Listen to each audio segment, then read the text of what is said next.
Welcome to Speaking of Strong Style, where we discuss the events, news, and issues surrounding New Japan Pro Wrestling. I'm Stephen Conway. With me, as always, is Jeremy Finestone. We are contributors to the Fight Game Media Network.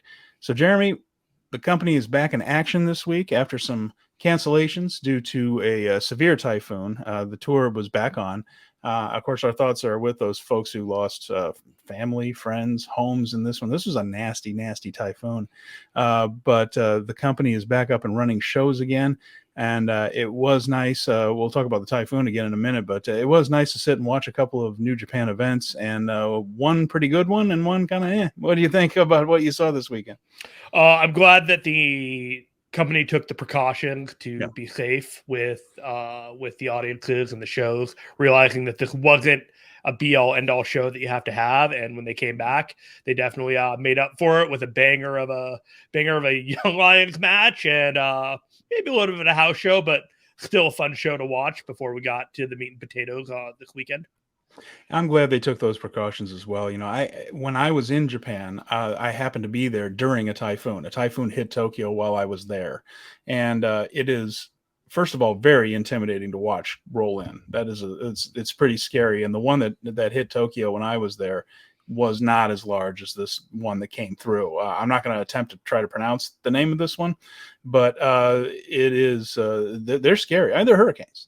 A typhoon is a hurricane just in the Pacific Ocean. So it's a scary thing. Japan is incredibly well equipped to handle it. The people there are very well equipped to recover from it. But this one was a little more severe than others and a lot more severe than a lot of the typhoons that have come in. So unfortunately, there was a lot of damage and things. And I think they did the right thing as well. We're seeing something similar this week, aren't we, with NXT postponing their house shows because of Hurricane Ian coming in. And there's this show business and sometimes a pro wrestling axiom that the show must go on. I'm kind of glad that is starting to fade out, and you're seeing things like Tony Khan telling people that attendance is optional for Dynamite if you're going to be affected by this hurricane. WWE canceling house shows in advance of these things, not just waiting to see if the place gets totally washed out. New Japan did the same thing. This is, I think, an improvement on maybe some of that old school mentality that could use some new school thinking. I'm definitely on board with the pragmatism of the safety aspect. Whenever I think about Japan, I just think of it as a very resilient culture.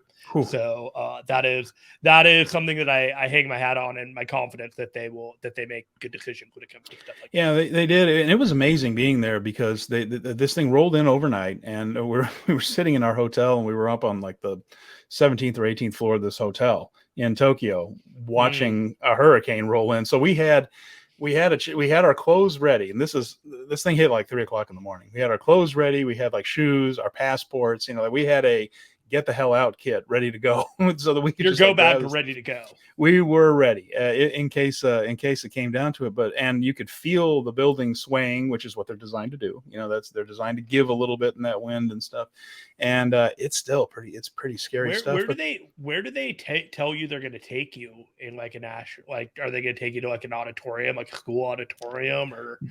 I just didn't really have a plan. We just, like, if we need to leave this hotel, we have our passports, we've got our wallets, and we've got a change of clothes. I mean, the infrastructure has to be there for a major tourism hub. They've got plans in place for something. Yeah, if it came to that, I'm sure they would have directed us. But as it was, we really didn't know. And it was amazing how calm everybody was. I actually went to a show at Sumo Hall, not a pro wrestling show. I went to a sumo card at Sumo Hall the night that the hurricane hit in the evening and things. And everybody was very calm. I even went to an izakaya and had some beers afterwards, talked to some of the folks who were anxious to try out their English, and I was anxious to try out my terrible Japanese. And so we were fumbling through things, but no one seemed that worried. They just had the confidence that this was going to turn out okay. Yeah, and the next morning, there were some debris on train tracks, and that threw off the public transportation system, which is a big deal in Japan because those trains run on time. It's incredible. And there were delays, which was scandalous. But that one, torrential rain, and it didn't flood. Very little, it was basically like tree branches down on the ground. Like buildings weren't particularly, they're just amazing at this. And this one, of course, was a little worse, and there was some damage and things. So again, thoughts with anybody who suffered damage, who lost people in this one. Thankfully, not all that many compared to some of the disasters out there, but we're back on now. It looks like things have recovered, and with that, we were able to have these shows this past weekend. So. A story for another time, but a major storm about 20 years ago, a tree fell on my car and crushed my SUV. It was drivable. It had to just replace the windows and all that. No. But I definitely sympathize for anyone that lost things and stuff, but it can all be replaced, and you can't. Yeah. So it is good. It is good that people are safe and that they took the precautions to protect what they could. Yeah, and heartbreaking for those who did lose some people in this one. So, but moving on to here, we're here to talk about New Japan Pro Wrestling. We're going to do so, and there were a couple of house shows, but the one that was in Takamatsu was the first show that was back on NJPW World that we could see, and this one was basically, like you mentioned, a house show with an exception, and that would be the never openweight 6-man tag team titles. That was the semi-main event on this card, and we're going to get to that in a moment, but you brought up something off air that I think is worth mentioning. There was a Young Lions match on this one that caught your eye, Jeremy? Yeah, the opener. You mentioned the names of the two guys, and I completely just went out of Fujita and Kosuke Fujita and Ryohei Oiwa. I'm still working on his name. Ryohei Oiwa. They're still the black tights. It was a traditional Young Lions match. We talked Lion 2.0 and everybody changing their gear and fast tracking. That wasn't that. That wasn't that at all. This was 5 minutes. These guys hurt each other. They hurt each other hard. We're speaking of strong style. Speaking of strong style, yeah, there you go, right there. Was this match? Yeah, there's nothing special about it. It would be something that you'd watch on New Japan Strong. However, the ambiance and the arena, it being in Japan, hearing the Japanese commentary. This show does not have English commentary on it. So you are listening to a very authentic Young Lions match in which the audience is into it, the announcers are into it, and it just feels like pure New Japan from the bottom to the top. That's not to say Strong doesn't. That's not to say anything like that. But there was an original New Japan, and this really checked off all the boxes of a classic Young Lions Strong style match. They work very, very hard when they get in there, especially with each other. And it seems like they hit each other a little harder than they do any of the others. They are trying to stand out. And as we get through, we're going to get to the history section. There's some Young Lion history in there that shows how sometimes that can be very important, but they do try to outshine each other. And it makes for some moments in these openers where you do just sit there and it brings you into the event big time, maybe a little bit more than a headlock chinlock match that we used to get at the old WWF house shows at Notre Dame that I used to go to. But these are a little rougher. Do you want to call it healthy competition or ruthless aggression? I think it's probably healthy competition, but that's a fair question to ask. Yeah. So, are you hungry? Are you hungry? Yeah. And this show was mostly preview tags, and until we got to that semi-main event, and this one was Evil, Yujiro Takahashi, and Sho facing Chaos, the 3 members of Chaos, and that would be Goto, Yoshihashi, and Yo, for the never openweight 6-man titles. Now, this was a very convoluted concept that they came up with for this one. So you're being kind. So they took. Now we've been having this thing with dog cages. They've been bringing dog cages and locking each other in dog cages. So they just said, well, let's put some dog cages around the ring. And there's so many ways you could win this match. It was hard to keep track. You could win by pinfall submission like normal. You could win by, it doesn't appear to be count out. There weren't tags. It was a tornado match. You could also throw your opponents into the dog cage and lock them in. But not just that. They stuck keys to these dog cages on the corresponding ring posts. And you could grab the key and free your teammates as long as all 3 of you weren't in these cages. You were still alive. As long as someone was out, you were still alive. And you could re-enter the match. You weren't totally... You were like capture the flag. A little bit, yeah. So the key thing, I think, actually added a bit of intrigue to this. In that somebody could actually fight their way to the key, so it was outnumbered and free a teammate and get back into it. So I mentioned the keys. They had Yo isolated for a while. Like that was the first thing. The New Japan was smart enough to establish the heels with the numerical advantage by isolating Yo, but Yo managed to fight off all three members of House of Torture there, incapacitate them long enough for him to grab the key, and they were grabbing at his boots, and he's crawling toward the thing, and he managed to free Yoshihashi and Goto and rejoin the fight. So in all, that was fine, and eventually Yoshihashi got thrown into the cage again. And I thought they were going to do that. I thought this was going to be a thing where all three guys were locked in the cage. Turned out that they were thinking a little more strategically than that. Yoshihashi got chucked in the cage. Evil then had Goto. Goto was tangled up with Yujiro and Sho by one of the cages. Evil came up and threw all three of them in, just pitched them all in and locked them all in, including two of his teammates in there with Goto, which I thought was amusing because they didn't fight the whole time they're locked in this cage together. You could see them in all the wide shots, right? And they're all just kind of sitting there, and like they don't really know what to do. It says, well, if we fight too much in these things, it's probably going to break it. It's just like three grown men in something that's really made for Shih Tzus, and so they're sitting there probably like, if we rattle around too much in this thing, it's going to fall apart. Then we won't know what the hell to do. So everybody just why they didn't reinforce those cages just a little bit. Just put some zip ties on the corner. Anything. Yeah, they were so nervous about rattling around in there because the thing probably would have fallen apart. I know what happens with. I've had dog cages here at the house for pets and things like that, and they aren't the sturdiest things ever created. I thought you were going a different direction there, and I'm really glad. No. Wrong show. But they have in this one though. But what that did was it allowed Evil to be isolated with Yo, and so then they did the underdog comeback. Yo is going to beat Evil. It's coming close, coming so close, but Evil hits Darkness Falls, gets the pinfall, and House of Torture are once again the never open weight 6-man tag team champions. And unfortunately, a pretty embarrassing finish there for the Chaos group, which is having a rough time on this tour. Burning Spirit, not good for Chaos.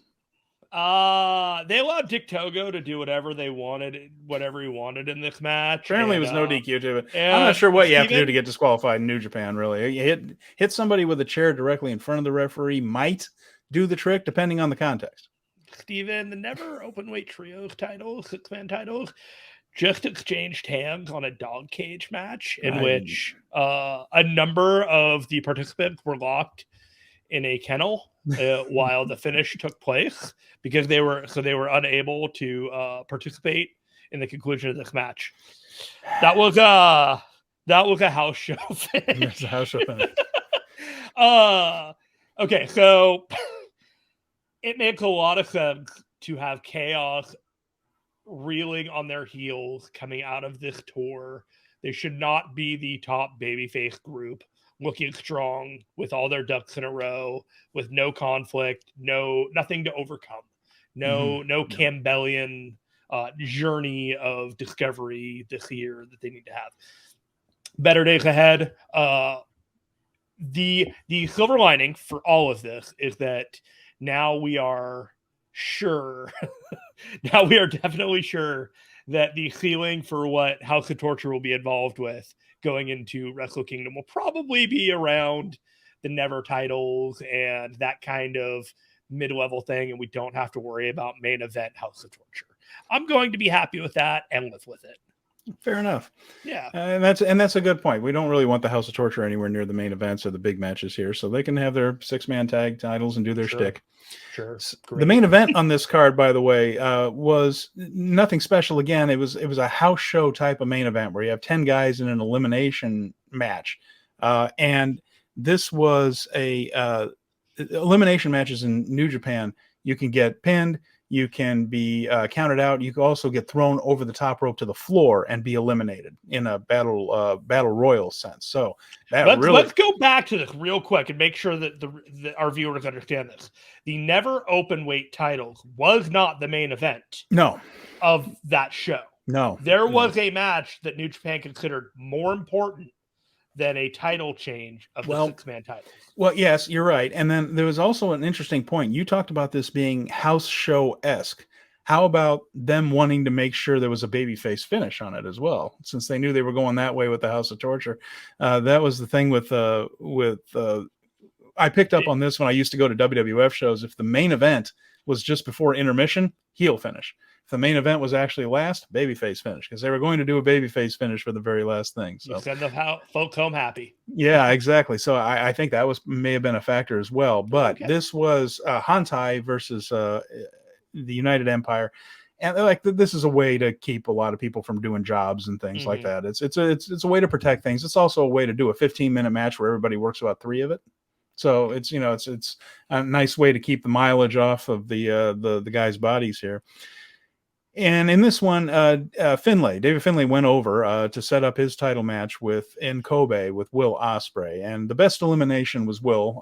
Will jumped up to the second rope for an Os cutter. Finlay grabbed Aaron Henare, threw him into the ropes. He collided with Will on the top rope. Will tumbled over the top to the outside, and that's how Will was eliminated. I thought that was actually pretty clever. And in the end, Finlay ended up going over there just to keep him strong for the big title match. So not a lot of news coming out of that Takamatsu match. And to be honest, when I was watching this thing, I actually had to look on my phone to see who were the champions going into that 6-man open weight, because that title bounces. That title bounces around so much. I said, was that a defense or a victory? A title victory, as it turns out. I definitely had a brain fart when it came to Carl Anderson and Hiroshi. Really? Who had the title. So when Anderson won, and it had been like 2.5 weeks since we watched the show, it felt like I completely whiffed on like who actually had the title. So when Anderson won, I was like, oh, new title. Wait. No. So there you go. So the experts, hey. Yeah. So that was Takamatsu right there. So then we moved on to the Kobe show, the Kobe World Hall. They put 3,150 in there, which is an okay crowd. We'll get into some of that too later on in the history. But Kobe World Hall 3,150, and this was a show that felt like it had more immediacy. It was more certainly a more interesting lineup. Wasn't quite on that pay-per-view level type of thing like the Destruction card was, which I'll get into later. But this was a good show. I did enjoy this show, and there was pretty good stuff top to bottom and some good storytelling here. And there were some misses, but there were. Yeah. And but the miss was very short. It was a short miss, thankfully. It was a 20 count. They did. Oh boy. So it started off with LIJ, and not too many cards. You see Shingo Takagi, Hiromu Takahashi in the opener, but he teamed up with Bushi against the Bullet Club, and that was Kenta Hikuleo, who would go on to have an interesting night, and El Phantasmo. And this was good stuff. Now, Shingo ended up beating ELP with a low blow, and part of the storyline here is that ELP, of course, is Shingo's daddy. That's the whole thing. He's had T-shirts made. He's been beating Shingo he seems to have his number, and this has frustrated Shingo to the point that he absolutely just pegged him right with a low blow. The referee wasn't looking and rolled him up just to get a heel finish, but it was met with a good reaction from a Kobe crowd, which was not allowed to cheer. We were back to the clapping and stomping. According to Chris Charlton on commentary, we'll get cheering crowds again in limited form next month, but not until then, sadly. So, anyway, Shingo did manage to get the pin, rolled him up, then put him over his knee and spanked him. So ELP was humiliated there a little bit. After that, they had a back and forth, which consisted of 2 grown men shouting, "I'm daddy" at each other. This is all leading to a King of Pro Wrestling Provisional Championship match in a Who's Your Daddy match. And Jeremy, it is giving me a headache. We don't know what this stipulation is. We don't know what this stipulation is. Now, if Toro Yano were involved, I'd be terrified right now. However, we are with ELP and Shingo. We're going to have a good match. And the action in this match, when those two were in with one another, was terrific. So we're going to get that, and it'll be a good match, but I'm scared of what this stipulation will be. What is a Who's Your Daddy match? Do you have a prediction? I've got a couple of thoughts, and none of them are particularly great. My best guess is it's similar to an I Quit match. I'll take that. Where they're basically going to get the other to be in such pain that they admit that, yeah, you're my daddy. So a version of Crying Uncle. Yeah, and a more when we were in immediate the family G1, version. yes, when we were in the G1 and we were nuclear family. watching this, and we were like, "Oh, this is a really cool direction that they are going in with these two. This is a cool feud that they're going with." At some point, this went from cool to clownish, A little bit, and yeah. I'm not as interested because it doesn't feel like anybody is taking it all that seriously. Right. And there's an aspect to New Japan that when it's comedy, sometimes it's just not good, and sometimes it's just not what we're looking for, especially when, you know, it's a Shingo Takagi like feature. People go out of their way for Shingo Takagi matches. They call this guy one of the 10 best wrestlers in the world. And I think he is, yeah. And so when we are taking that kind of like pull the brakes on his momentum and let's do an I quit match under the auspice of a joke gimmick of like an Americanized Who's Your Daddy mentality, it's who's it appealing to? And that's the question that I am like, is it, because I doesn't feel like it's appealing to me. And if it's just passing the time, fine. But I'm also not going to go out of my way to recommend this to anybody. Yeah, and the your idea, and we don't know what the stipulation is, by the way. It could be something completely different. They haven't announced yet. And I don't know if they're going to do what they've done before, where each guy offers up a stipulation and then the fans vote. We don't know. None of that's been spoken of. But we know it's going to take place at Declaration of Power, so they don't have a whole lot of time to figure it out. Here's what I'm terrified of. I'm just going to roll this down the aisle and hope they go with you. Okay. Not my idea. This is not me. Please, if anybody don't put this in the universe and think that I'm I worry about the spanking thing because, again, not too much happens in New Japan by accident. And when he threw ELP over his knee and spanked him, I was very, very nervous that this is going to turn into like one of those 1984 Mid-South things where if the baby faces win, the loser of the match gets put in a diaper and handed a baby bottle, or something in that type of setup. I don't really want any of that, and so if it's an I Quit match, I guess I would take it. I thought they were on the right track with some of this stuff, though, Jeremy, with like the Taichi and Shingo things. I thought they did some interesting things with the first 1 to 30 counts in a match, or who can get the longest pin, like that. I thought that was at least intriguing, and with two good workers, you could do things with it. And they were definitely getting innovative with the King of Pro Wrestling stuff, and this feels like they're taking a step back a little bit. Yeah, I don't want this to turn into the clown show. I just don't want to turn, especially not with these two, because these two are capable of great things. Yes, I agree on all points. Now, here are two guys that could do a baby bottle match, and I wouldn't give a crap because I wouldn't be watching it too carefully. This next match was Doc Gallows against Toro Yano. The one thing I will say about this one was it only went 3 minutes and 45 seconds, which was probably 3 minutes and 15 seconds longer than I wanted to watch it. But it was short. It ended in a count out. The only unfortunate thing about that is, it's probably not over, and we're going to have to watch it again. I guess you can tell from what I'm saying. I didn't enjoy a minute of this. It ended before it got underway, and I wasn't shocked in the slightest that it did. Yeah. Like I was kind of like, when you settle in for a match, you're just kind of like, you're watching it, and you're just like, okay, this is where we're going. You can kind of get the pace of the first few minutes of this thing. Like you were watching this match, you're like, just. There was no real vibe. There was no real, you knew that it wasn't going to go long almost because it was just, there was just pure anarchy to the whole thing. Yeah. It was just like, we're going to get in and we're going to get out because this is not the end of our program. And, people know that I'm not the biggest fan of comedy Yano. I like the more violent guy, but he's probably far more intelligent for working the style than working the violent one. So he's gonna be healthier longer than he was. So he's an intelligent guy. I'm not a big fan of the character. Doc Gallows, I don't really have a problem with. He and Carl Anderson are a pretty good tag team. I got a question though, and he's not the only guy that does this. This is not just picking out Doc Gallows, but what is with the shovel punch? Like, why are all of his punches like he doesn't make a fist? He does this and then punches like that. Who the hell does that? Wouldn't that break your fingers on any planet of anybody that? And he's again not the only guy that does this thing. But watch Doc Gallows punches. He does this, and it's like he's throwing it, like he's hitting you in the neck with a shovel or something like that. How in the world is that supposed to be effective? It's probably to cut off your breath. It's probably to hit you and do the choke thing where like all of a sudden you can't breathe for a second. And that's like all of his punches are like that. You're clocking in past 300 pounds and you're not closing your fist. It's a choice. I get it. It's a choice. Yeah, weird. Okay. Anyway, that was those are my notes for that match. There you go, right there. Shovel punches, and thankfully it was short. That's what I wrote. But I digress.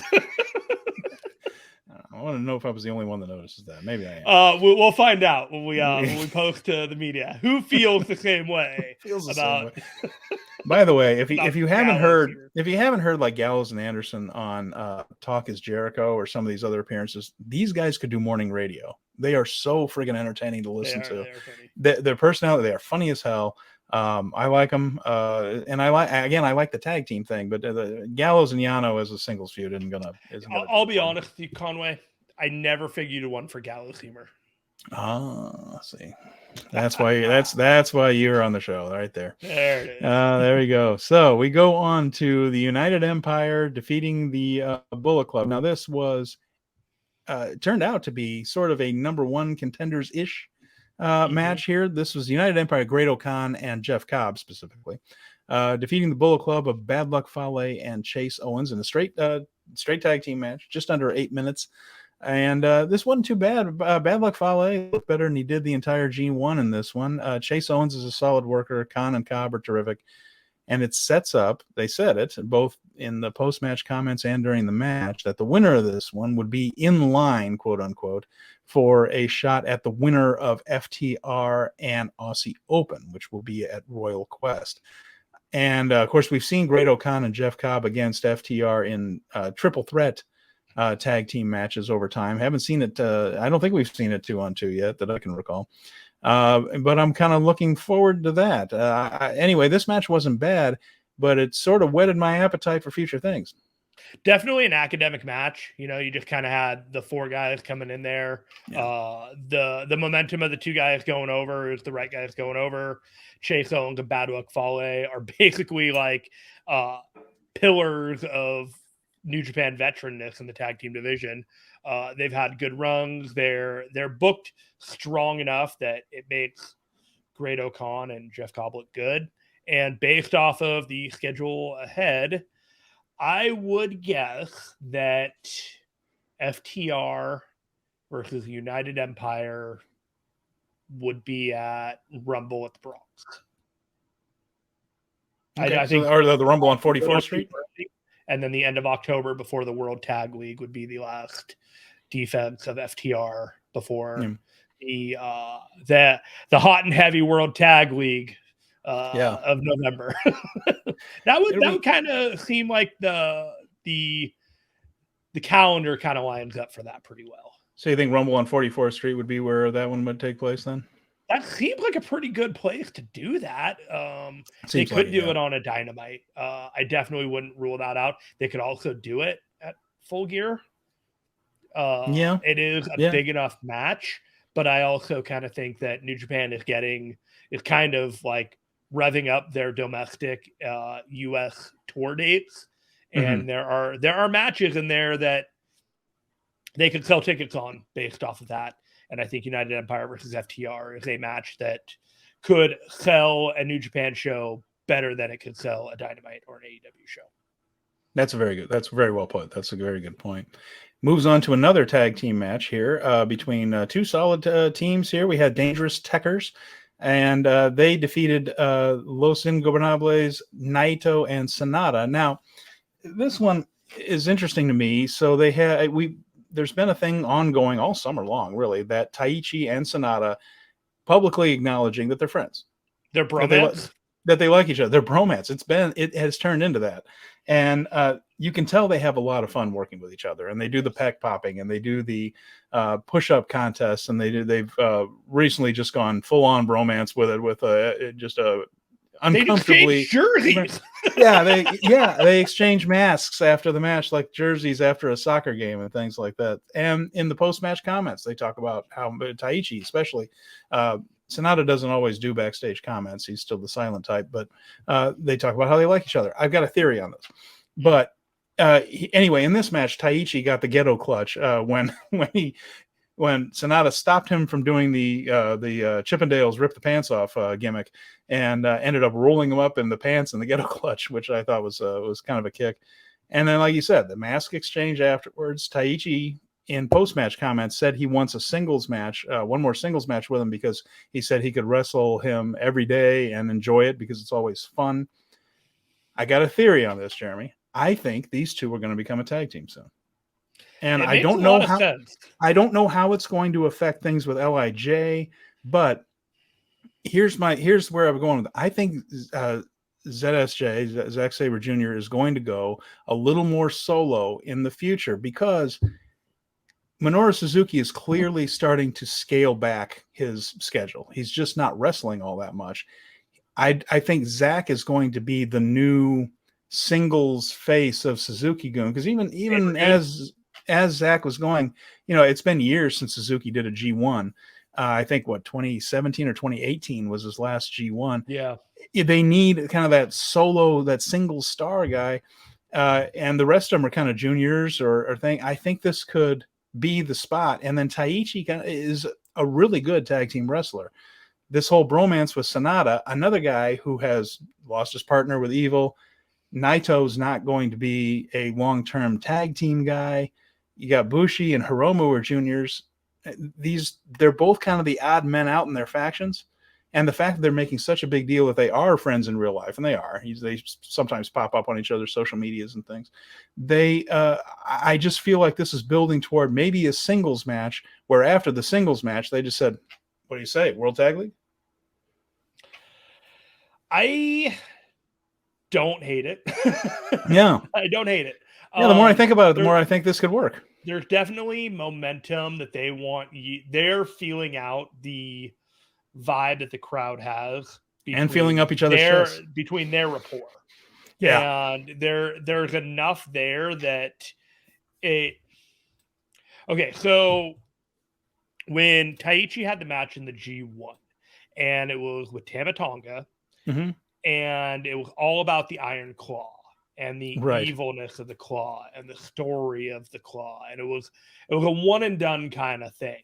And I bring up that comparison because when you have that story of Taichi and then you compare it with this feels way more open-ended, like there's something that they're going to pull the thread on rather than cut the thread off. And so I'm curious to see where they go with it. I don't know if I want to put Taichi and Sonata in a tag if they're not going to be just universally successful. Like, it should have a destination of winning something like noteworthy or big, because those are two very big stars of New Japan. So if it goes towards that and then they end up having a conflict as a result, it turns into a really good feud, as is the way that pro wrestling is wont to do, I would be fine with either one of those things. But I would just hope that the payoff is something that is more than just, oh, these two dudes like hanging out with each other. Let's book around that. No, I think it would be. I think it would be an interesting direction for each of them, because I think they're both better as tag team wrestlers. They're both very capable of having very good matches. Sonata has a charisma issue, which is starting to. He's starting to get a little bit better. He's starting to show a little bit more in his own way personality in some of his matches. He was a little robotic for years, to be honest, and it did hurt him a little bit in that sense. But nobody doubts his talent. Taichi, as a heavyweight, has really come into his own. Is one of the most improved guys over the last few years. But still, it's he's better with the techers, but if the techers aren't going to be a thing because Zack is going after singles titles, it's a good use for two guys who are very talented, and they just seem to be the odd men out in their own factions at the moment. They definitely have ceilings. I think about Sonata, and I get why Ibushi won the G1 that year, and I get Ibushi winning the G1 several years in a row. But I really think that Sonata making it to the finals and then not winning that year did a lot of damage to him. I think it might have been time for him, or that might have been where they thought he was as a singles wrestler, and that's about it. There's definitely like times where either you're going to have the same upper mid card to top card and you're not. And I think that was around the same time they actually pulled the trigger on Evil being the Bullet Club House of Torture guy, somewhere in that same window. So I get why they didn't do both, but I kind of think sometimes they made the wrong choice. Interesting. All right. Well, moving on from that one, we'll see. And none of that's announced. Like I said, I'm just kind of reading some tea leaves here, and we'll see if it turns out that way. The Mighty Don't Kneel were in the next match, and these guys have been terrific. Bad Dude Tito, Shane Haste, to talk about two guys seizing their opportunities. We've mentioned it on several shows. This guy's been really good. And they were teaming with Jonah, who, of course, is over like gangbusters right now. This was against Kazuchika Okada, Tomoaki Honma, and Togi Makabe. Now, Honma, of course, had that terrible injury. He was almost paralyzed. And he has since come back. He's not quite what he was physically in there. He doesn't quite move as well. He was really good in this match, Jeremy. This was actually one of Honma's better efforts in a while. Did more than Makabe did in the match. And Makabe is usually the workhorse of the two. But this one, he had his working shoes on. I enjoyed it. Did a nice little build to the Kokeshi on Jonah. Okada actually built the slamming Jonah, getting the body slam on Jonah, which I think was significant because afterwards Okada said something in the post-match comments about how his plan for defeating Jonah is starting to come to fruition. He feels like he's starting to get closer. Nevertheless, New Japan knows what the fans want right now, and they want to see that torpedo. So, of course, the match ended with Jonah jumping off the top with a big splash, called the torpedo onto Honma for the victory. And, of course, they want to keep Jonah very, very strong going into this singles match with Okada coming up. But they're starting to add some layers of subtext here. Is Okada getting closer? What's going to happen with this match, which is not for the briefcase. It's not for the contract. So Okada doesn't have to win this one coming up. I'm in on this. I'm really looking forward to seeing what they do with Okada and Jonah at Declaration of Power. We've definitely had our theories about where that's going to go, but I gotta tell you, sometimes I don't watch these shows and look at the card ahead of time.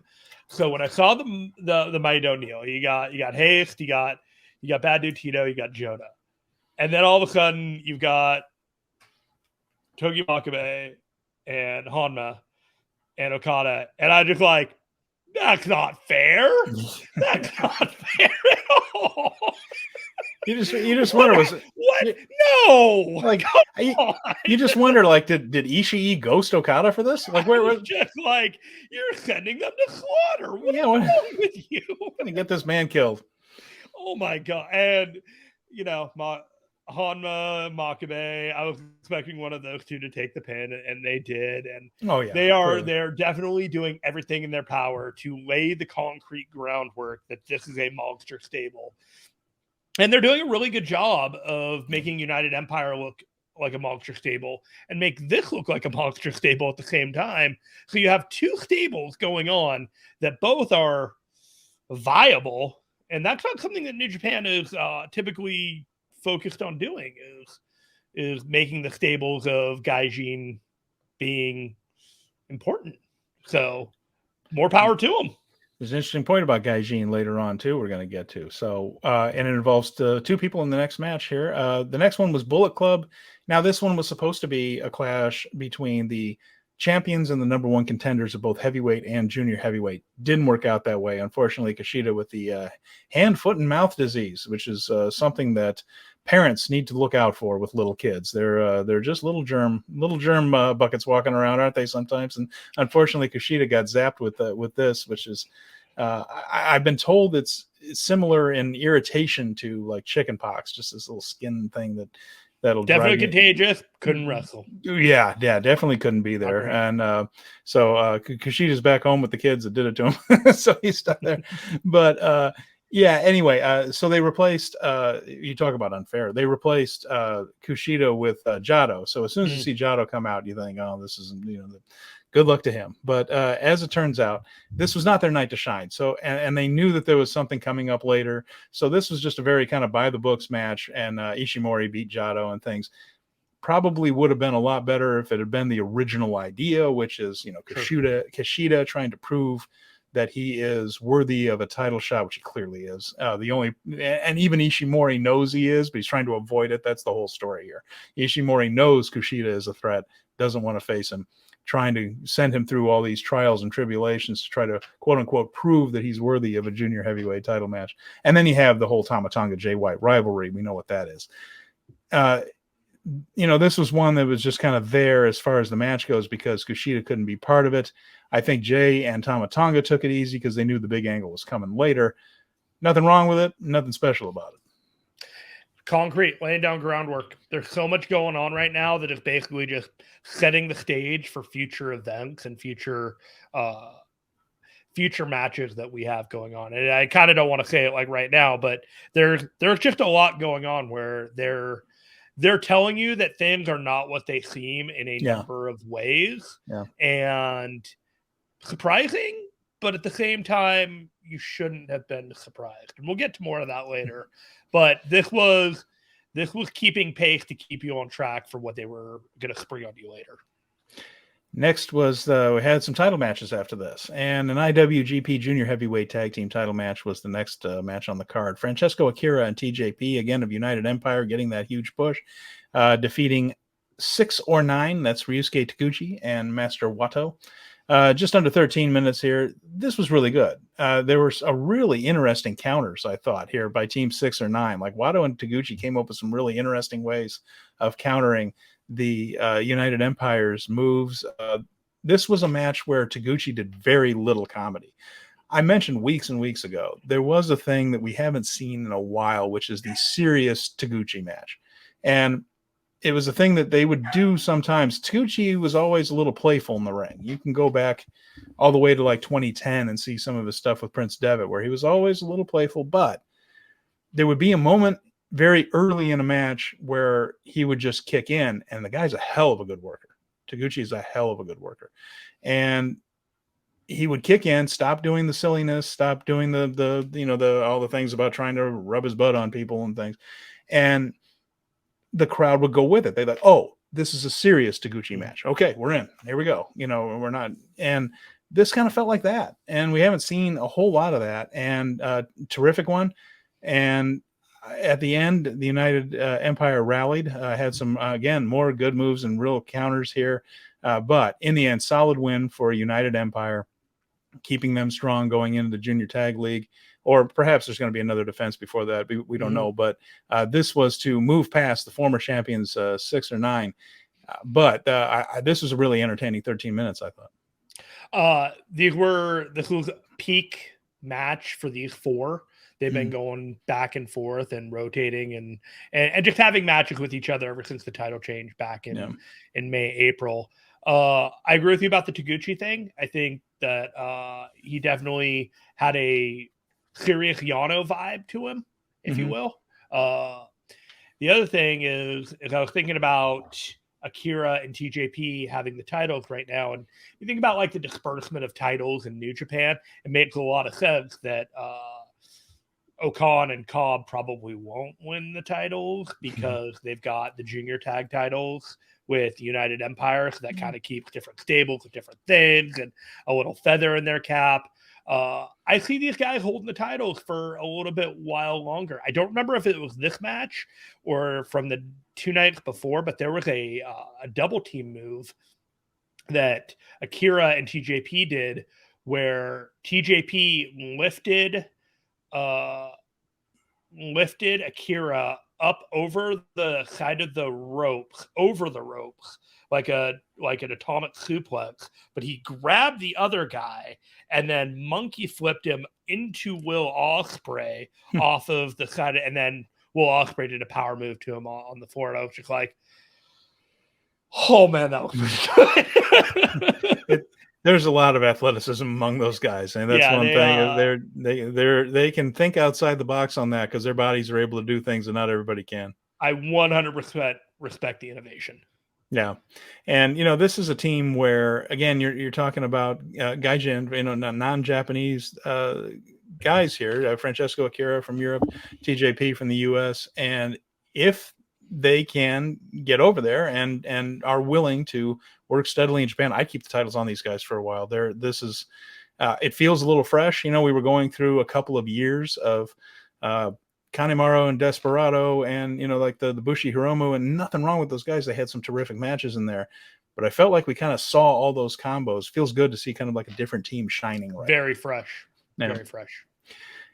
Speaking of this, is another guy we haven't seen in years until very recently, Carl Machine Gun Anderson, classic New Japan guy, really, who I think that is his excursion over to the United States with WWE and briefly with Impact and all that. But he's back, and he is the never open weight champion. And he defeated Hiroshi Tanahashi in 1337. A relatively clean win. Now, they protected Tanahashi, to be fair. They did protect Tanahashi.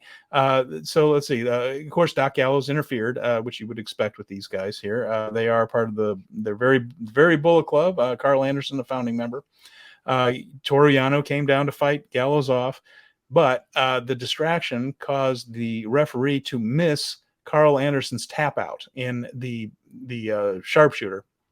And so that protected Tanahashi, because after that, they turned a stun gun into a twist and shout back into a stun gun, which was kind of cool to watch.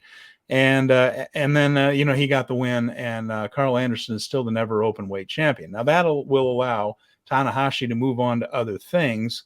And then it allowed them to pull the biggest angle of the night out right after that, Jeremy. And this was one I found very satisfying, one that I did see coming. I didn't know it was going to come tonight. But I felt good about this one. I felt like it was going to happen. Here's what went on. So sorry, go ahead. Do you want to start? No. I was just going to say, the only thing I was going to say is Carl Anderson and Hiroshi Tanahashi could have 100 matches, and maybe 100 matches of them were going to be good. They know each other so well that they're not going to have a bad match. I mean, they're 10-year veterans in the ring with each other. So you got what you got on this. It may not have been the best match they could ever have with each other, but it was certainly not the worst. No, and this was, and again, you're talking about a guy like Tanahashi, who is a master of psychology. He can just kind of work his way through and tell a story with a match, even if he's not doing all the spectacular stuff that he used to do. He's just one of the great minds for wrestling, and he and Anderson really put together a good one here. So after the match. The only other thing I want to say is I want to thank the Break for Impact team for the handoff of the Good Brothers from Impact this week over to our Speaking of Strong Style show, because that sure felt like a literal handoff. They're gone, and here they are. Here they are. Very true. Anyway, after the match, there was a post-match beatdown. Bullet Club are jerks, right? So they're going to continue to beat people down, and so they kept on Hiroshi Tanahashi. Gedo came down, Jay White came down, and that, of course, lured Tama Tonga out. So Tama Tonga came down, cleaned house, and he has Jay White cornered. He's about ready to unleash on Jay White. Well, back then Hikuleo comes out. When Hikuleo came out, I thought, oh, this is it. They're going to do this. I've been waiting for this. The one part about Hikuleo is, of course, he is the youngest brother of Tama Tonga and Tongaloa. Okay. He stuck with Jay White, but he did seem slightly reluctant a couple of times on NJPW Strong, and I thought seeds have been planted here. I don't think he's sticking with them. And so what we had was a terrific little one. This was really well done. This is well timed. And Hikuleo, of course, started off in New Japan, and he was very green, and he still showed definite talent. There was no doubt that this guy had talent. And I believe Fale did a lot of his training, I think. And you could tell that he was pretty good. He went over on excursion to New Japan Strong, and he appeared for a couple of other promotions and really improved. And this guy's the guy that has come back to Japan is a lot better.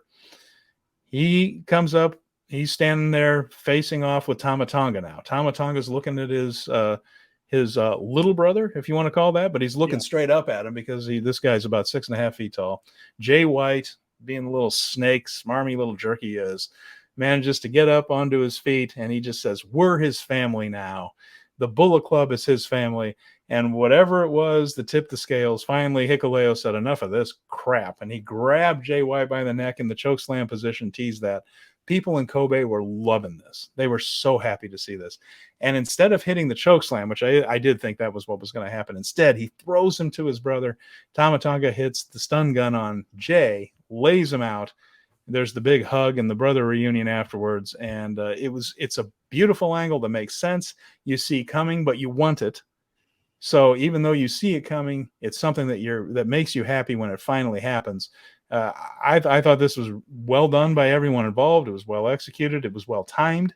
And now there's an extra ally, especially with Tongaloa on the shelf. We don't know how long, but then you've got an extra ally for those guys coming back, and somebody who can be a star in this company for a long time. So big thumbs up for me on this angle, and it gives a direction too, because Tama Tonga, of course, picked up the IWGP World Heavyweight title, which it seems like every challenger lays out the champion and then grabs the belt, right? That's a wrestling trope that spans oceans. But beyond that, he handed the never openweight title to Hikuleo. So I think we have a new direction for Carl Anderson, a new ally for the Guerrillas of Destiny. And what can I say? Big thumbs up for me on this. I got 4 words for you. Are you ready for them? Please. Gallows, Hikuleo, Wrestle Kingdom. I'm hoping it's Anderson. I'm hoping it's Anderson. He'll run through Anderson, and then they're gonna have a big man face versus heel match at some point. Maybe, never open weight title after I can see it. Whatever. But they have definitely things ahead for Hikuleo. Yeah. He's orbiting Jay White, and he's orbiting Tama Tonga. He's orbiting big main event players in New Japan, which bodes well for him. He's not hanging out with Wado and Taguchi or like lower mid card guys. Like, they have plans for him. They see potential in a big man. And you know what? Sometimes I really just like having a babyface giant on a roster. It's it is a hurdle that you have to overcome in booking sometimes. Why doesn't this guy just queen house on everybody? But also, when you have a big man that's a face and a big man that's a heel, you have mean guy matches, and I like mean guy matches. It helps too, because he can wrestle other big guys and still be an underdog because he's lanky. He's not some 350-pound built and things, but he is athletic, and he's there's good things ahead for him. That match with Killian Dane was totally fine. Yeah, it really was. Yeah, you're right. Yeah, no, and Dane is actually pretty good. I think Dane is underrated sometimes. I think he moves really well for a big guy. Damo does. And that brought us to the best match of the night. We all knew it was going to be. But this one was Will Ospreay against David Finlay for the U.S. title. We talked a little bit about how we felt that Will Ospreay has outgrown the U.S. title, that he's more of a world heavyweight title guy. Still true, but apparently they're not quite ready to be done with this yet, and we found out why. There are some things to do maybe before Will gets out of that U.S. title slot, which is fair enough. But this match was terrific. It went almost a half hour, 28-22, and there were a couple of touches that they added in here. Of course, they've wrestled each other before. They had a really good match in the G1, and I really like the thing where they had the table, which they brought the tables out. And the problem is this table had been in training heavily, apparently, because this table was tougher than the wrestlers. So they started off with Will ramming Finlay's head into the table once, then twice, and Finlay ricocheted off into his corner and found the shillelagh, which he surreptitiously snuck into his hand. And then when Will went to do it again, he blocked the table shot being rammed into the table and smashed the shillelagh into Will's hand. I don't like hand injury. But Will absolutely sold this great. And then they did the whole thing where he was getting his fingers taped up through the whole thing and pulled his knuckles out. To kind of fix his knuckles. I enjoyed that, and it was something different, and it's an actual good use of that shillelagh thing, which it's doesn't really look like a killer weapon, but it looks like it might break a dude's hand if you hit him with it. So I thought that was good. They tried a move that ended up being like a bulldog move onto the tables with Finlay and Ospreay, and the tables didn't break. And that looked like a really awful thing for both those guys to have to bump for those guys to have to take. I like that Chris Charlton referred to them as Chekhov's table the whole time. Of course, I couldn't admit that. Yeah, he said there's Chekhov's table in the background, which the for those of you that don't know, Chekhov's gun is a theater term or drama term, really, where Anton Chekhov, the playwright, said if you show a gun in the first act, someone has to fire it by the end of the play. And so you bring a table out, someone's got to go through it eventually, even if it takes a couple of tries, and this one did. But they finally did get through smashing through the table. A couple of moves like that were really interesting. A spear and a stunner after a count-out spot for a great near fall. I love that he did the trash panda near fall by the ropes where Will just reached up and grabbed the bottom rope. Terrific. Trash panda into a hidden blade, but Will was too hurt to cover immediately. So that was they were just terrific near falls down the stretch of this match. Two guys working very, very hard. Os cutter turned into a stunner, which seems like a natural, but I don't recall really seeing it before. Os cutter off the second rope. I mean, the last 5 minutes of this thing were just big moves back and forth. Just really good New Japan pro wrestling, big match type of finish. And in the end, pedigree, which was interesting, hidden blade, he kicked out of that. He kicked out of a hidden blade, but Stormbreaker, and that's the one they really protect hard in New Japan, and that got the win for Will Ospreay. We've mentioned before that there are ways in New Japan of getting to a title match that'll help you, and you don't necessarily have to win that title match. I don't think this hurt David Finlay. Losing to Will Ospreay doesn't really hurt anybody in New Japan because he's on such a high level. He did a great match. I think everybody now can see David Finlay against anyone and take him seriously. His career since the G1 to now, Tama Tonga, people are really moving forward here. And I think this is a big step for Finlay, a terrific match, and it'll lead to an angle that I'm going to allow you a few moments to warm up because I would hate for you to throw out your shoulder while patting yourself on the back. But I think we might see that because the next thing was something that Jeremy Feinstein told us was going to happen. I wasn't sure. He told us it was going to happen, and then it happened almost exactly the way he said it was going to happen. So either you're emailing with Ghetto behind my back or you were very, very prescient on this one. I will let you take it from here because I'm putting you over. Jeremy Feinstein had this one nailed, folks. Tell him about it. Listen, you're doing Royal Quest in the United Kingdom, and you've already got Jay White and Okada and Jonah and Tama Tonga and everybody already booked up with plans, but you kind of don't have Naito and Zack Sabre Jr. doing anything other but then petty squabbling with each other and all that stuff. It's like, sure kind of seems like there might be a main event there of Zack Sabre Jr. versus Naito. And after the tremendous sprint of Ospreay and David Finlay, Naito came out, wanted his challenge. Zack Sabre Jr. interrupted and said, "Oh, ho, ho, ho, ho, ho, ho. Oi, oi, oi, oi, oi. Oi, oi. How dare you?" And before anyone can get their hands on Ospreay, they got to get their hands on each other first. So I believe night two main event. Main event. The main eventer, Zack Sabre Jr. versus Tetsuya Naito. Yeah. Because I said so.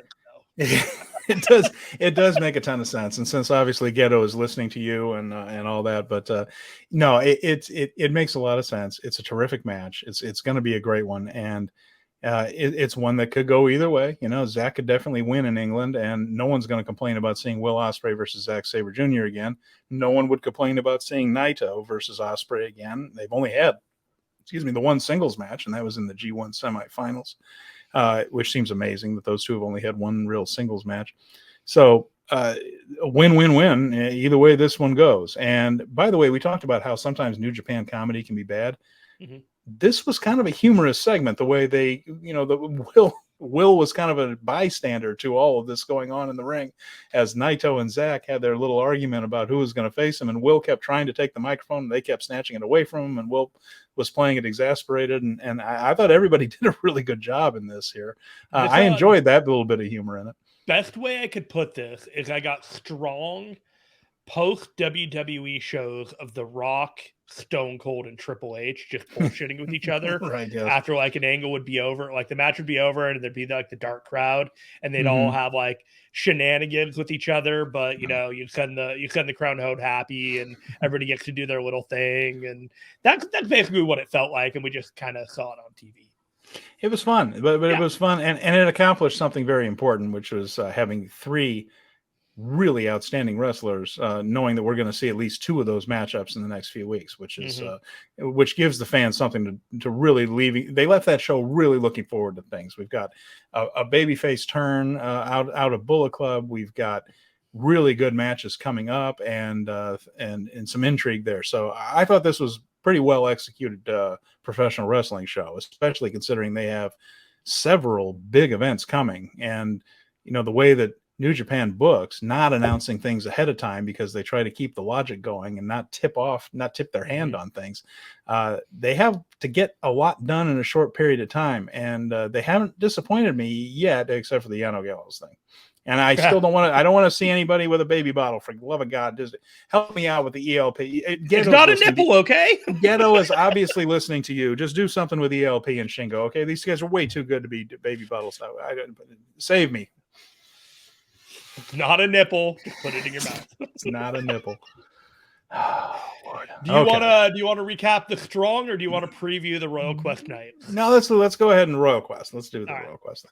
So, is there something on Strong that would lead into Royal Quest? By the way, not really. No. Okay. All right. Well, let's talk about Royal Quest, because we're seeing a few things here. We've got cards. We've got cards now, and it's a mix of some British talent and some really good British talent up here with the New Japan guys. So October 1st is Royal Quest. Now, video on demand only. It's not going to be on Fight TV, which is baffling. It's also not going. They're not even going to do what they did in Kobe, where they have Kevin Kelly and Chris Charlton do the thing remotely live. It's going to be video on demand, and we'll get it in a few days after this. I don't get it. This is a big event. This should be. They don't have confidence in streaming live. That's 100% what it is. Bless America. But they did it for Kobe. I mean, I don't understand why they can't do it for Quest. I don't think it's the infrastructure in the UK, and I'm just going to chalk it up to that. Like, there's no logic that dictates that they should be doing this unless that they are completely limited by whatever infrastructure they have to not do it and then pay out in refunds. You know what I mean? Like, they've been very good about issuing refunds if they can't deliver on a high standard of quality with their broadcast. And to me, this says that they are not confident on delivering on a high quality of their live broadcast, and they're going to record it instead. We'll have to see how it turns out. So we have someone coming back on Royal Quest, Gabriel Kidd, back. Now, he took some time off of wrestling for mental health issues, so we hope he's doing well and feels comfortable getting back in the ring against Dan Maloney. So that'll be the opener. We'll have Gideon Gray and the Great Okan against Michael Oku and Ricky Knight Jr. Kanji and Jazzy Gabbard against Alex Windsor and Ava White. This is a match that will be a preview of the opening of the IWGP Women's Tournament. That'll take place on night 2. We'll get to that. And we have Hiromu Takahashi, Sonata, and Naito against Doki, El Desperado, and Zack Sabre Jr. Again, kind of a preview tag, but 6 terrific guys. It'll be a good match. Then you have Tomohiro Ishii back. He's missed most of the Burning Spirit tour.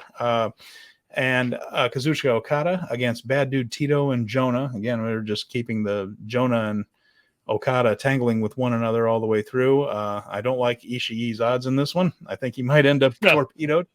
Jado, Hikuleo, Hiroshi Tanahashi, and Tama Tonga. So we've got Hikuleo opposing his former stablemates, Gedo, Doc Gallows, Carl Anderson, and Jay White.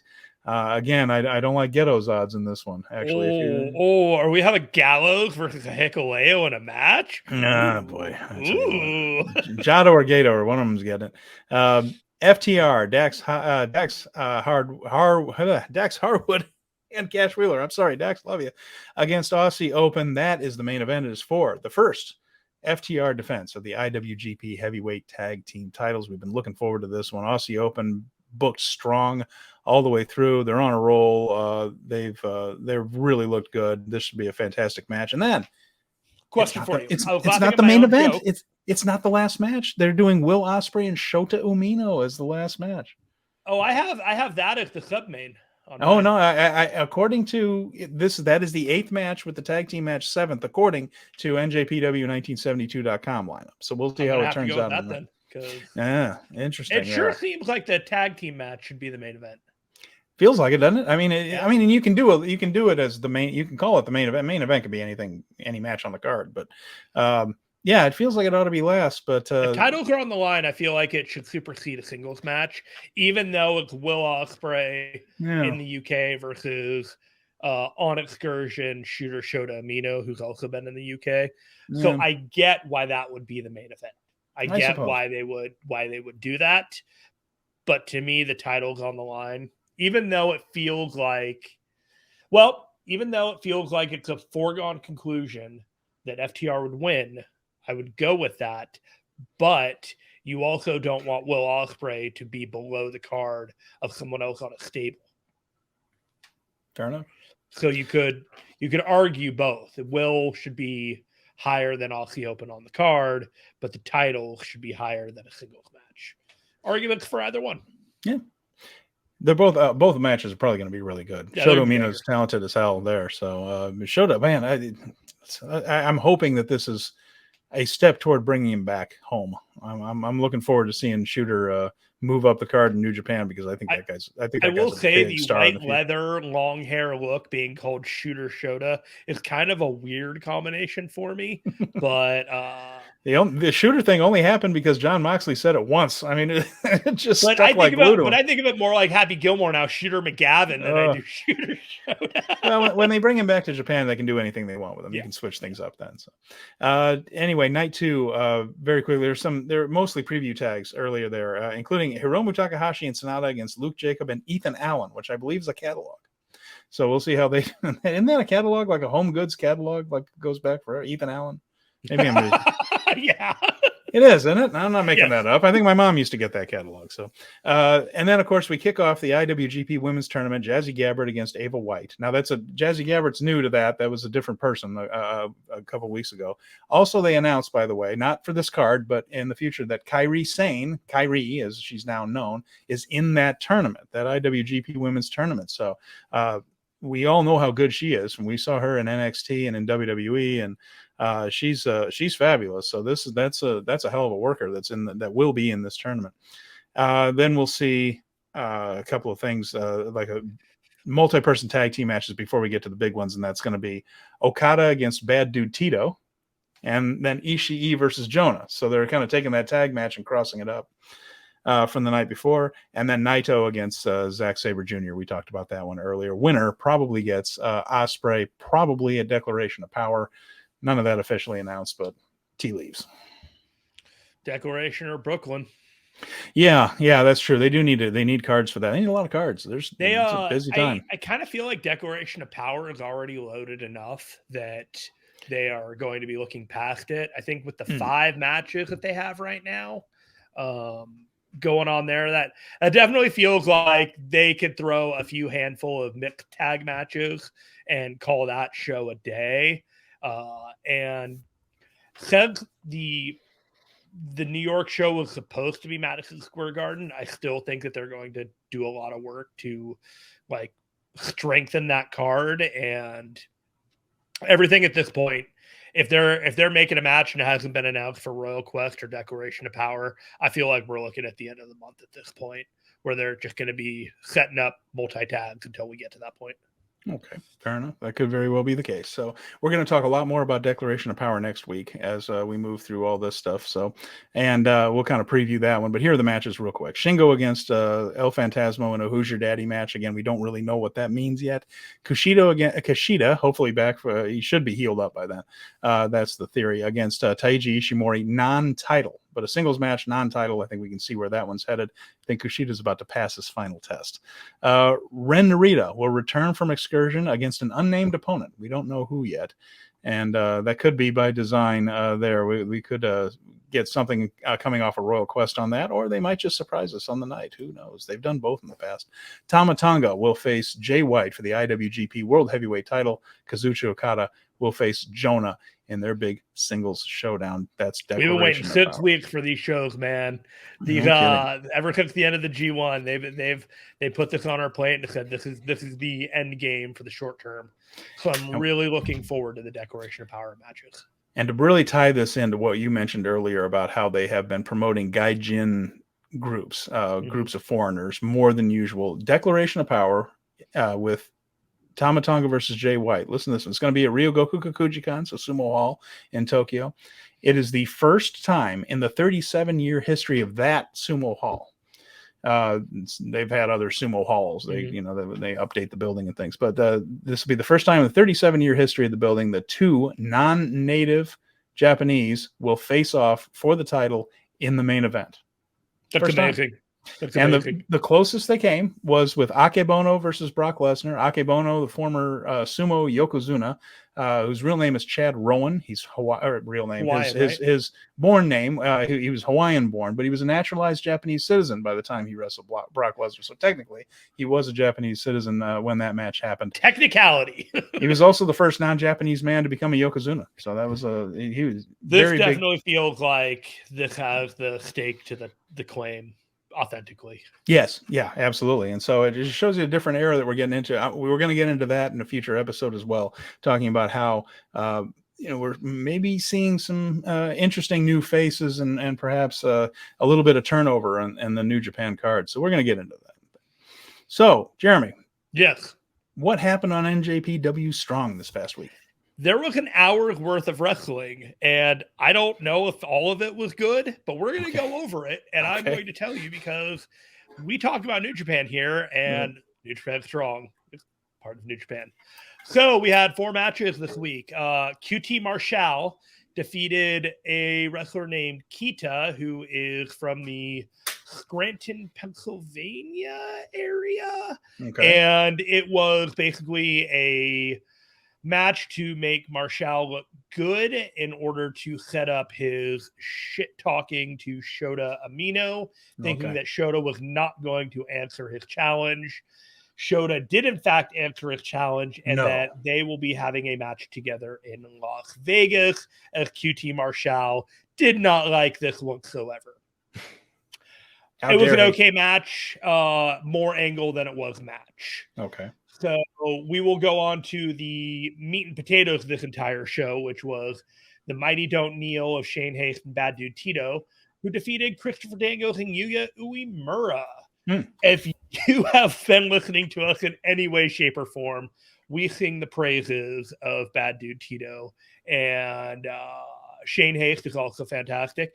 They were attacked because Mikey Nichols is on paternity leave. He has a new child, and so Bad Dude Tito has continued to do the job of picking up the slack for New Japan and being in whatever match that they ask him to be and being awesome. So these 4 had a match, and this was kind of a callback to the Tournament Strong tag match where Daniels and Uemura beat the Mighty Don't Kneel to advance in the tournament in the first place. They were not so lucky this time, as Bad Dude Tito was the game changer. Christopher Daniels did not win this match with Yuya Uemura, and as upset as he was, he ended up blaming Yuya Uemura, giving him the tragic kick in the balls and letting him know that you were the one that cost it for him. He then gave 2 of the world's greatest moonsaults to Yuya Uemura and walked away. This was the angle of the show. It was fantastic. And if you have a reason for watching it, this would be the reason for doing so. Is this just before we move on briefly, do you see this going the way of the classic mentor student thing where the perhaps Daniel's showing some jealousy toward Uemura, and Uemura now has to kind of overcome his former mentor? Is that what this is? They'll probably fight, but it had more to do with Daniels being upset that he was cost yet another title. And his legacy of almost being winners, he has someone to be angry with for yet another time where he came close, but not quite. And that was the story there. It followed up with a TJP promo with his Fred Rosser. And this was a very WWE promo. So what they did is they called back to their time together in the WWE. Because if you remember, they were both there at a certain point. And TJP mentioned that he was a champion. And he was one of the first champions of that division that he had won. But that they had never had any side plates to his titles until afterwards. So his whole mentality to all this is that he built this place. He built the LA dojo. He wants side plates. Like, he's done this all over the world. He deserves his flowers, and he wants a belt, and he wants his side plates. And Fred Rosser's going to be in his way to get it.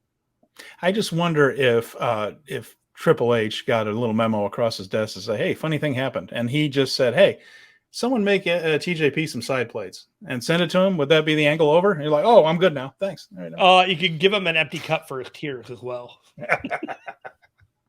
That's an odd thing to base a promo off of, but I guess, hey, it probably works. So it'll probably be if they were looking for an angle to establish TJP as being a legitimate contender, you could do worse ideas. Okay.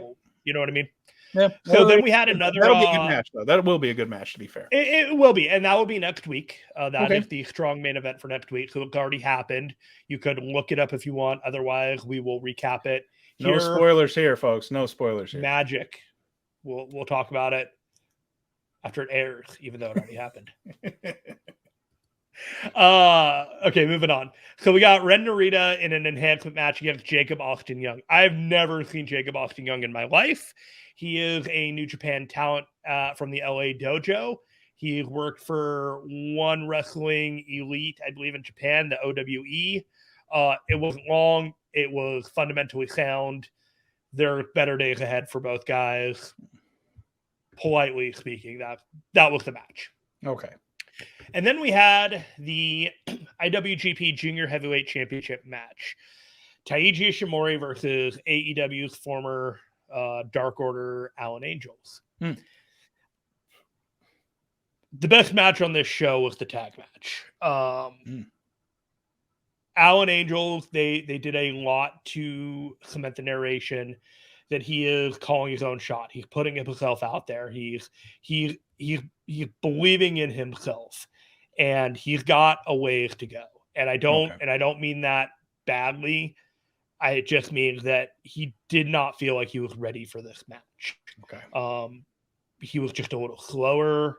He oversold, I believe, like as if he was in a title match and everything had to be like a little bit more overzealous in the selling. And it made it feel like it was more of a pantomime match than it was a legitimate title match for the IWGP Junior Heavyweight title. He's a fine wrestler. Taiji Ishimori did a great job. But there are better matches that you could see, and it is not worth going out of your way. It is worth watching to get better as a wrestler. Fair enough. All right. Yep. So we have a history lesson now. So what are we talking about this week? Well, we don't have a whole lot of time left, but I did want to get into some things here. We mentioned that the Kobe show was the biggest show so far this month, and it will end up being the biggest show of the month since Royal Quest just barely dips over into October. There is actually a tradition of having big Kobe shows in the month of September. Of course, it's kind of that no man's land area where you're setting up Wrestle Kingdom, you're out of G1, and Kobe has kind of found a little spot in there on the New Japan calendar over the years for September, and we're going to go over some of the interesting events that have taken place there. So this isn't a major show on the level of the past ones, but the previous show was basically a pay-per-view level, was called Destruction, and Destruction ran from 2007 to 2019. So the pandemic kind of knocked it around a little bit, the change in schedules with the Olympics, and then so the Destruction name kind of went through, but we had a big event in Kobe. But Destruction has been an event that ran until 2019 from 2007. And sometimes it was just one event. Sometimes it was a series of them. There were several years where it was like Destruction in Kobe, Destruction in Kanagawa, Destruction in Beppu, Destruction in Hiroshima. Like it was part of a tour where you would get the very heavy metal sounding Road to Destruction tour.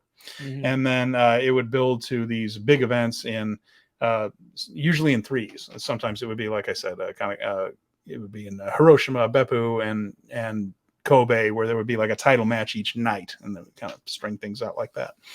But it was in November and October for the first 5 years, and at Sumo Hall at the beginning. But the company moved the show to September and then began putting it in various places. But Kobe was the most frequent site, and it was held in Kobe 8 of the 13 years they had it after that in the Destruction thing.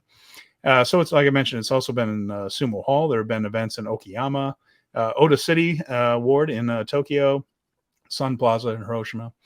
So, and it was on in 2019, it was a 3-show tour in Beppu, Kagoshima, and Kobe.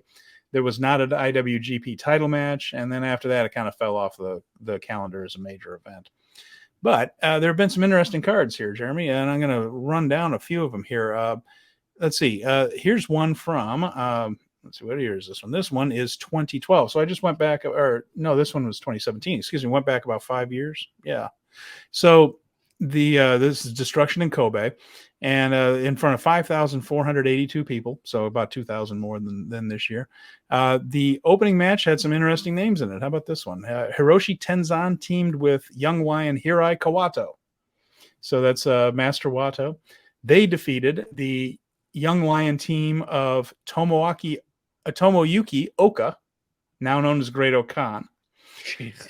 And his partner was a man named Katsuya Kitamura. Did you ever see Katsuya Kitamura? I don't remember if you did. I remember the name, but I feel like I would need a picture like popped up, like, oh yeah. So this is a class that a class of young lions that really took. I mean, Hirai Kawato just looked like a future star, just a junior heavyweight underdog type of guy. We've seen what we've seen with Master Wato. He went to Mexico, and Master Wato's back, and he's been kind of settling in the low to mid card area. Great Okan, heavyweight, certainly doing a little bit better in that regard. Kitamura looked like the star of that class when he was there. He was certainly a heavyweight. He was almost a bodybuilder physique. He was huge. He had a ton of charisma. And before he could go on excursion, he broke his leg in a car accident and never really got back.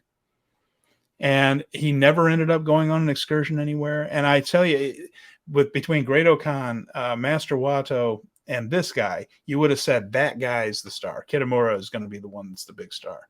And it just never even got to excursion on that point. And there were words that it was a combination of the injury. I think that also I heard about there was some out of the ring issues with depression or things like that coming off of that. Like there were some other issues. I don't want to, it might not be that, but it was like there were a lot of things that he just ended up getting out of the business. He just never really came back after that injury in that car accident.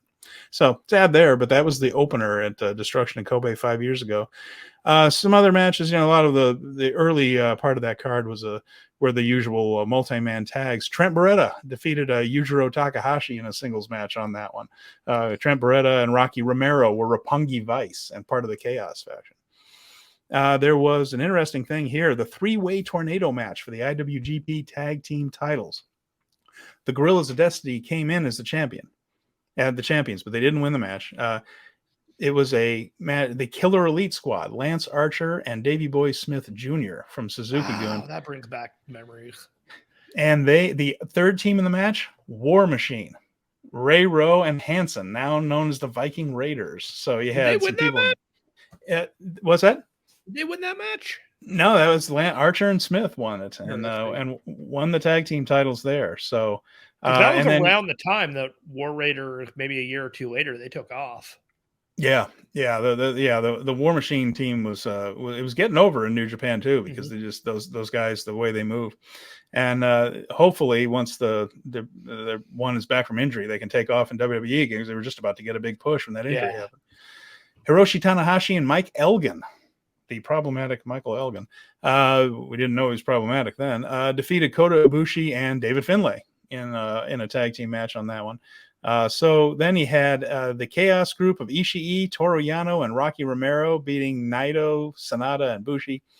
And the main Will was still a junior heavyweight because he was in Chaos because it was Okada and Will Ospreay defeating Evil and Hiromu Takahashi. That was the semi-main. When LIJ was heel. Back when LIJ was heel and Will was a junior heavyweight. And then the IWGP United States heavyweight title headlined. It was Kenny Omega defeating Juice Robinson in that one. So I want to go back. One of his many attempts to win the title before he actually did. And then in 2012, they actually drew 8,000 for this card. And I'm going to bring this one up because, again, we have some interesting combinations, some names that are that but aren't in the same place that they are now. So we have the Chaos group of Takashi Iizuka and Tomohiro Ishii defeating Captain New Japan and Tama Tonga. For like Captain New Captain New Japan. Japan again. Yeah, Captain New Japan again. This was boy, he was not good at all. He really wasn't. But they were in Hantai back then, so they were like Tamatonga was and Chaos were basically heels in 2012. So Tamatonga pre Bullet Club Tamatonga there. Then you had the Time Splitters, Kushida and Alex Shelley teaming with Bushi, the babyface Hantai Bushi before Lij. They defeated the Chaos group of Rocky Romero, Gedo, and Alex Kozlov. So that's our New Japan strong announcer right there. So. Our commentary guy. Yeah, how about that? Loki was on the card. He defeated Daisuke Sasaki. It's probably Daisuke Sasaki, actually. I mispronounced that. Daisuke. And then Suzuki-gun, we mentioned even 5 years before the show we just mentioned, it was Suzuki, Archer, and Smith. They defeated Tenzan, Kojima, and Yuji Nagata. So the New Japan legends right there, but they were on the way down the cards at that point. We had an interesting tag team here. This was Kazushi Sakuraba and Katsuyori Shibata. Now, Sakuraba was a big MMA fighter and had a lot of success in early UFC. This is when they were doing the story of Katsuyori Shibata leaving the company and then coming back. The idea that he had turned his back on guys like Goto, Nakamura, Tanahashi, and left New Japan when it was in the lurch. When the company was struggling, and it was up to those guys to drag it through, but he was the one that turned and ran, and then he came back, and so there was this long redemption story of Shibata coming back and winning their favor again. This is the beginning of that. They defeated Wataru Inoue, who's an old school veteran, started his career in 1999, had been around a while, and Young Lion Hiromu Takahashi. So that was before he had even gone to Mexico there. Hashtag before they were stars. Before they were stars. And then we had a junior heavyweight title match, Kota Ibushi defeating Ryusuke Taguchi in that one. Chaos. This was not Chaos. The Chaos team was Shinsuke Nakamura, Kazuchika Okada, and Yujiro Takahashi. Again, pre-Bullet Club here. So it was Yujiro, Okada, and Nakamura was the Chaos team against the Hantai team of Hiroki Goto, Tetsuya Naito, and Carl Anderson. How's that for an interesting group? Doesn't seem to do anything but make my head explode. Isn't that crazy? So Carl Anderson, of course, become a founding member of Bullet Club. Tetsuya Naito, founding member, the founder of Lij, and then Hiroki Goto, who was with the Hantai group and basically replaced Shinsuke Nakamura in Chaos. So there you have it. So there was all kinds of connective tissue, as that awkward phrase is used a lot. We laugh and we talk about it, but if we were to read back a WWE card from 10 years ago and just go through it, it'd be the exact same thing. It's just the cyclical nature of pro wrestling just gravitates towards this, where everything is old is new again, but everything new is never going to be the same. And then the main event of that one, Hiroshi Tanahashi defeated Naomichi Marufuji. He's an All Japan guy, really, but he was challenging for the IWGP Heavyweight title that night. So, and then there's just a couple of names from the very first one in 2007. We're running out of time. We'll go back to this one. This is the first one. It was at Sumo Hall. Some of the names that you see there, Ryusuke Taguchi and Yujiro were a tag team in that one. Togi Makabe defeated Milano Collection AT, so the guy that is now the announcer there in Milano Collection, falling to Togi Makabe. Tiger Mask had a singles match that he won by forfeit that night. I don't know the angle of this one. I can't tell you. Here's who he defeated via forfeit. Ron Killings, the current R-Truth. So that was breakaway from the action. Yeah. And then you had Akebono Tiger. So it was Bono Tiger. This is Akebono in a Tiger Mask hood, teaming with Tiger Mask. Again, I don't ask me to explain all this, but Tomoaki Homa and Tomohiro Ishii were the team there. Akebono in a Tiger Mask. So this is when Akebono had his little run in New Japan there after his sumo career was over. Christopher Daniels, we mentioned him. Christopher Daniels was on this card, teaming with Low Key. And they defeated Minoru Tanaka and Prince Devitt. Minoru Tanaka, not Minoru Suzuki. That gave me a double take. But no, Rhino on that show. He defeated Toro Yano. So, just some of these interesting things here. Dick Togo and Taka Michinoku were a team, and they defeated Gato and Jado for the IWGP Junior Heavyweight Tag Team titles. So there you have it. Giant Bernard and Shinsuke Nakamura over Nakanishi and Yuji Nagata. And then the more things change, the more they stay the same. This is a match that we could see on a card right now, and high on a card right now. Hiroshi Tanahashi defeated Hirooki Goto by submission in the we just main saw event. that. We did just see that. So you see that everything old is new again. And for the All Atlantic title. Everything right? new is now old. So there you go. Something like that. So there you go. So that's just a little bit of history of the September big show, frequently in Kobe, frequently, and that was the Destruction card. Again, it hasn't been called Destruction in a couple of years, but big matches in Kobe and big cards in September. And that was what we were looking at today, and some names from the present that were in different places in the past. Cold is new again. What is cold is new again. All right, socials. Give me what you got. That was right down here. If you can see, right there it is. Right we did there. We figured out how to do it. We did. We figured it out. You figured it out. I was useless. At Stephen Conway 88 is my Twitter. My history website is ringsidereplay.com, and of course, Fight Game Media contributor. Jeremy, how about you? Fight Game Media contributor. Find me at Jared Finestone. I lurk elsewhere, but if you want to talk to me and the real me, find me at Twitter. Thanks for doing this today, Conway. Yeah, no, I'm glad we did. I'm glad we did. And our next show, very excited. Scott Edwards is going to be here. We're going to be talking women's wrestling. We're going to be talking Stardom. We have a guest. It's going to be a lot of fun, and we're very much looking forward to that. Anything else to add, Jeremy? No, we're looking forward to seeing you next time, everybody. All right. So for Jeremy Finestone, I'm Stephen Conway. Thanks for watching. Speaking of Strong Style, and we'll see you real soon.